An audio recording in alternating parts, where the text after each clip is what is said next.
Let's give the people what they want. Pure violence. This is for the baddest mother in the game. I spoke to Tony Ferguson last week, and he said that KHABIB should be stripped. I don't think KHABIB should be stripped. I think that's a crazy notion. In this time, everyone's decision should be respected. If KHABIB felt like being at home as a dad, as a husband, as a son is what he needed to do at this time, he should not only be respected for that, he should be applauded for that. This is the time to be selfish for your family. So all of us and our opinions don't matter. And I really think that he doesn't deserve like the hate that he's getting and all this stuff. But can I just say this as an innocent bystander, from a PR perspective, he botched this. He totally botched it. All he had to do was come out and say, like, I went home, they told me to go home, and now I'm going to stay with my family because I feel more comfortable. Last Monday comes out and says, I went to Abu Dhabi, I couldn't get in, now I'm home and I can't get out, right? Then on Wednesday, he's like, hey, I'm not the coronavirus.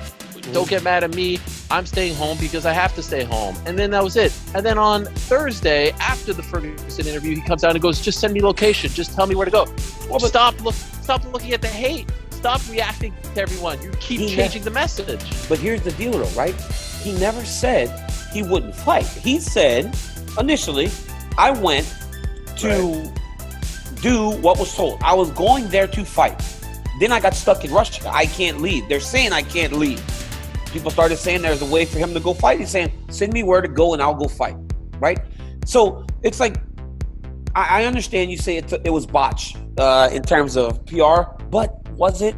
I think really that you saw a person, right, dealing with something that bothered him, right? KHABIB doesn't want it. People saying he's running or he's afraid of Tony. You got as much transparency from a fighter as you will get from anybody, because you're essentially going through his thoughts with him, but he's just making them public.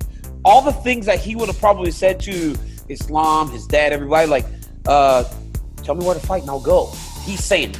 If he's like, well, I'm stuck here, like I can't go back. He's just saying it, right? So he's just essentially being open and honest with everybody. Like, he was very clear that he went there. He didn't have to tell that story. Telling that story that they told him he could go to Abu Dhabi and fight, and then it backfired, that could make the UFC look bad, right? Because they gave him bad information. He left California on them telling him to go there. And it was like, so he's telling you things that he could have held close to the chest because he doesn't want. KHABIB has a great relationship with the UFC. So it's like, he was just, at every step, he was just open and honest, and maybe he shouldn't have been. But people always talk about fighters don't want to be open with him. He was open.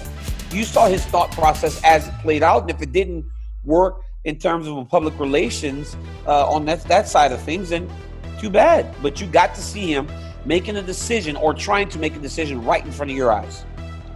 You know what? It's a very fair point, and we almost can't hold people to the same standards as we would under normal circumstances because it's such a confusing time. So yeah. I'm all for transparency. I want more people to be honest, even if it, may come across a little weird there. So you're right. You know what? Listen, I'm man enough to say, I'm just saying from a distance, it was confusing, right? Every day was a different message.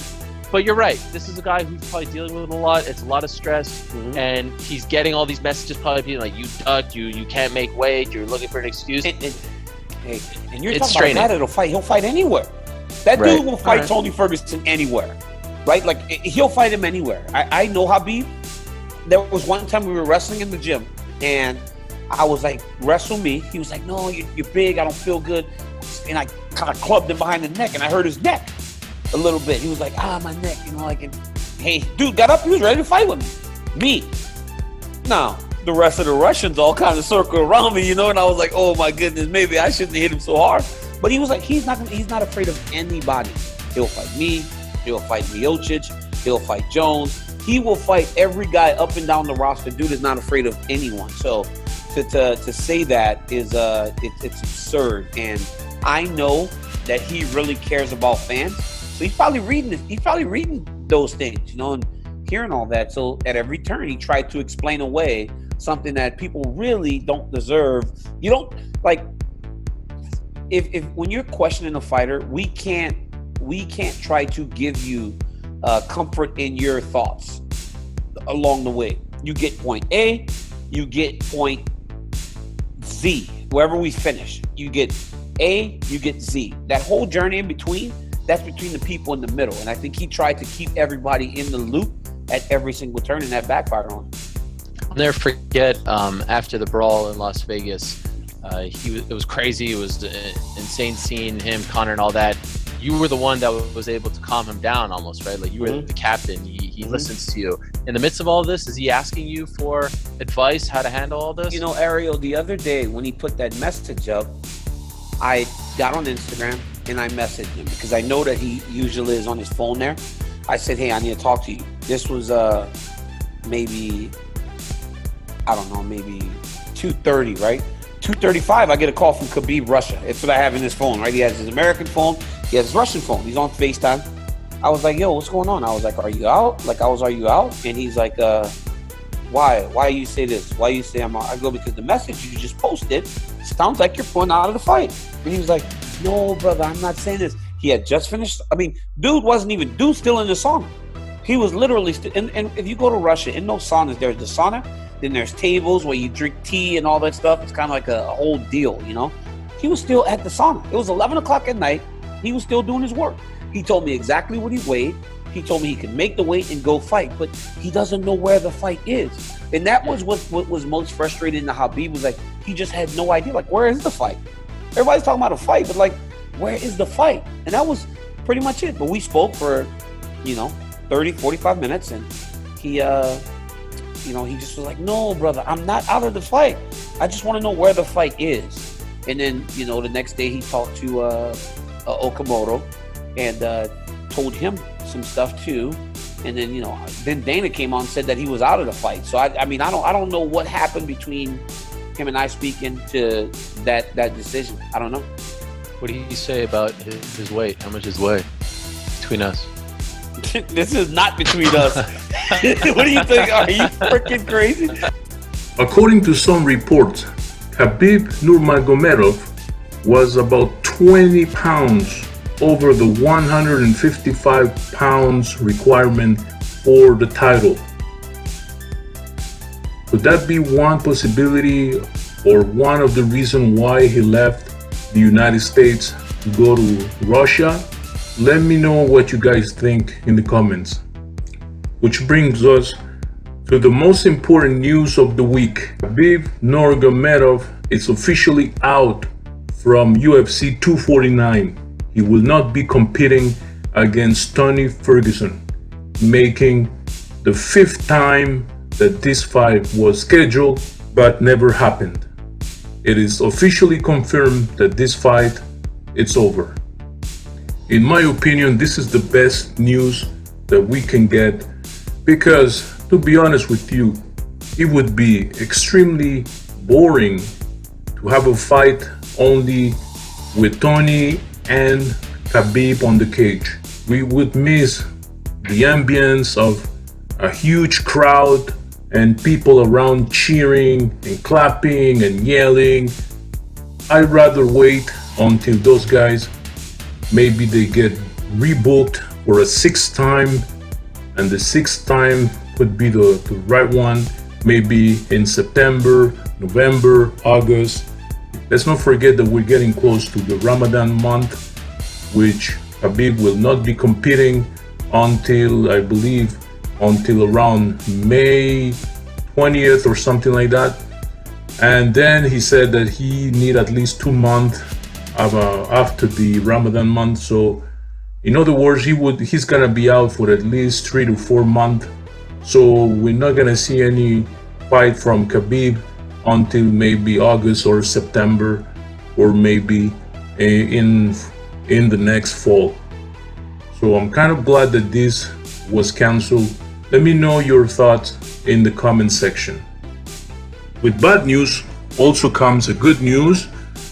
The good news is that Tony Ferguson is still on for UFC 249, and he has a new opponent, and he's gonna be facing Justin Gaethje. Yes, Justin Ray Gaethje. It's an American professional mixed martial artist who fights in the lightweight division of the Ultimate Fighting Championship. as of January 20th to 2020, and he is now ranked number 4 in the UFC lightweight rankings. He was born in Sanford, Arizona, and KG began wrestling when he was only 4 years old. So it's a promising fight, and we have to give props to Tony Ferguson for taking this fight. This guy is a real stud. He never cancels fights. No matter who is in front of him, he always gonna accept any challenge. And I'm glad he did, because he's actually risking. And once again, he's on a 12 streak victory. Now he has the chance to beat Justin, which will make the 13th time that he will be winning. So we'll see what happens on this fight. It's gonna be quite interesting to see this matchup, because remember, Justin Gaethje, many people wanted to see Justin Gaethje against Conor McGregor. So instead, he's gonna be going against Tony Ferguson. So that's gonna be a big challenge for him. So we'll see what happens. Okay, like right now, if they give me location, if I can come out from Russia, I can go to in any countries like US, Abu Dhabi, doesn't matter. I'm gonna fight 100%. 100% I'm gonna fight. Just give me location. Every day I send Dana White message. Hey, where's my location? You know, it's like, this is not my mistake. And I really believe we're gonna fight. Like, I really believe, I really want this. This is my dream fight. You know, I wanna show people I am on different level. My ground game, my striking game, my timing, my wrestling, my top control, my spirit, my fighting IQ. I am on different level. This, I like Tony, you know. If you like this content, don't forget to subscribe to be part of the conversation and turn on your notification bell. Share, like, and comment. Like sometimes I like him, like, but I feel very bad for him because he's a little bit stupid guy. You know, he's stupid guy. I like his fighting IQ, how he fight, very exciting. He's like, I like fighter, I respect him, but like person, like I don't understand his mind.